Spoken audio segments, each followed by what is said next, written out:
What is a health system? Now, if you go and take a look at the definition for a health system, you might not be very surprised at the answer that you read, because it's basically defined as an organization of people, institutions, and resources to deliver health-related services to meet the needs of a target population. But what does that mean? What does that look like, and how does it work? Obviously, it works very different in different countries, and I was doing some research for this and trying to find out ways that I could diagram this concept, and it's almost impossible to find a simple diagram of this. So we're going to try right now, but I'm not sure if we're going to succeed.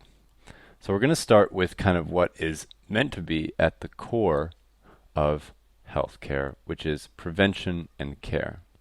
So this is kind of the main function of that. And what healthcare systems are often built to do is pay for this. So we're going to put payment over here. And I'm going to include also the patient over here, the people, because patients are really important. And so the patient goes, gets the care, and then somehow it's paid for.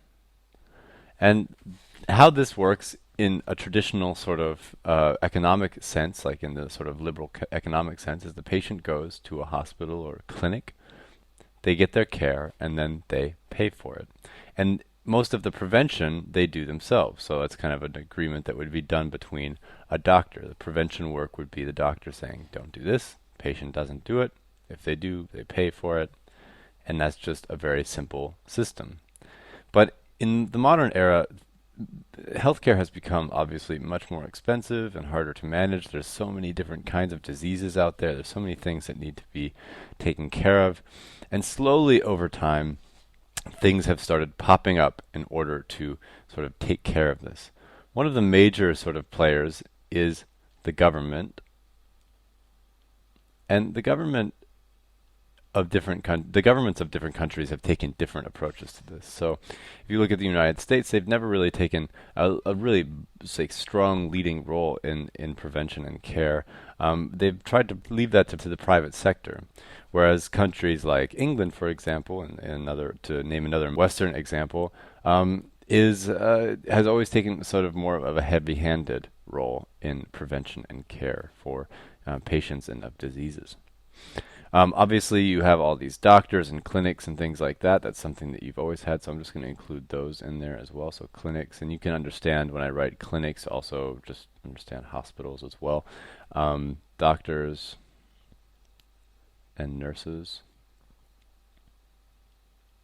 So obviously very important people in that.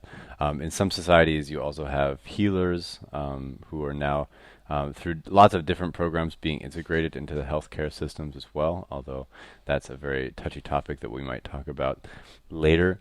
As a part of this whole prevention and care network, a lot of companies have come out and started selling services. So pharmaceutical, for example, pharmaceutical companies are a big one. So pharmaceutical companies.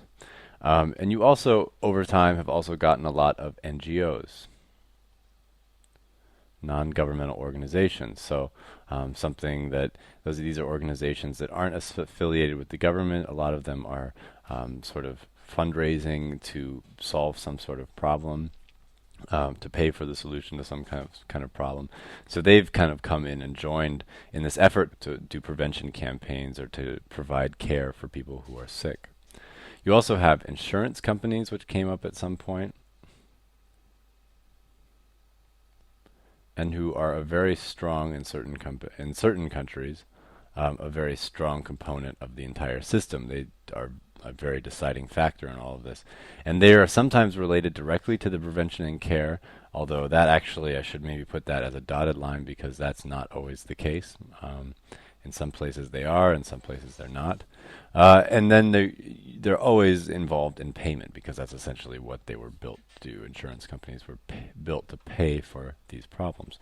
And they are directly related, obviously, to the customer, so to the patient. Their customer, the patient. And the patient pays the insurance company and the insurance pays for the care, although not completely and entirely.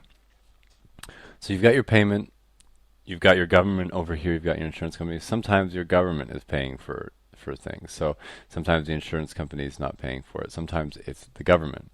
Obviously, the government has a direct link here. Sometimes the patient is paying the government, and the government is in turn paying for their bills. Sometimes the patient is paying the insurance company, and the insurance company is paying the bills. Or the equivalent, because insurance companies, sometimes in certain societies, there are certain sort of equivalent, like organic equivalents. You'll have spending clubs or saving clubs or insurance clubs where people will, in sort of small groups and sort of cooperatives, create their own sort of equivalent to an insurance company. You also have employers. So in some countries, in many countries actually, employers play a big role in the insurance, paying for insurance. So obviously the employer has a connection to the patient because they work for them.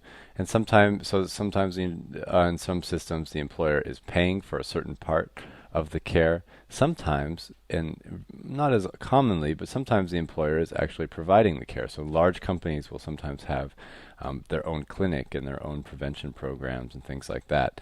But this is not always necessarily, I should maybe make that also a sort of a dotted line, because that's not as common, but it does happen. So these are all sort of members of a healthcare system. And they're all there basically to try to get this key goal here in the middle accomplished, which is prevention and care. And prevention is sort of really where we kind of come into the public health sort of sector, and where you can kind of take this prevention idea, and when you kind of go out to the government, you can kind of explode this government word out into tons and tons of services.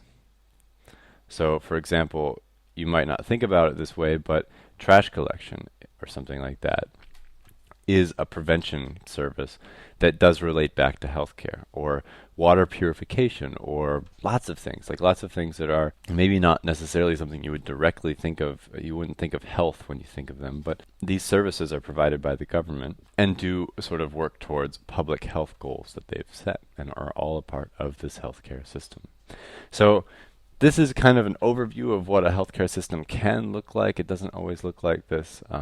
In some countries, you're going to have all these things sort of integrated, and in some places, they're going to be little islands, and they're not going to have very much to do with each other. Really, what makes a healthcare system work is when all of these organizations can sort of align their goals and align their ideals, and really decide on what their goals are in prevention and care and how to accomplish that. So we're going to talk more about this concept in pretty great detail in some future lessons. We're also going to especially concentrate on what healthcare systems are getting wrong.